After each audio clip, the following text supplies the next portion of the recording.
start is just kind of evaluate the stone.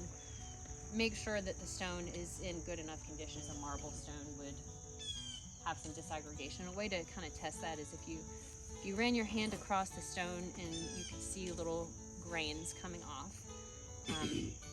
that is an indication of some erosion of the stone, in which case you probably would say, even gentle cleaning might do more harm.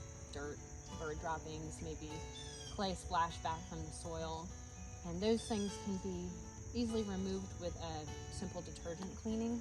One of a good standard, it's called Orvus paste wax, and it's not specific for stone cleaning. It's used for a bunch of different purposes. I actually got this at Tractor Supply. This is a good, just kind of general detergent. You just mix it with water, clean, and spray it off.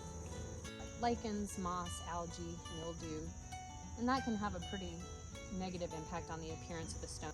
D2 biological solution, it is really manufactured for preservation and used in the national cemeteries. It's kind of the gold standard of cleaning, and it contains a biocide that kills this biological growth, but it is safe for the stone. It doesn't usually kill plants, and it's safe for people. You want to wear safety glasses, maybe wear gloves, but it's pretty safe to handle anyway.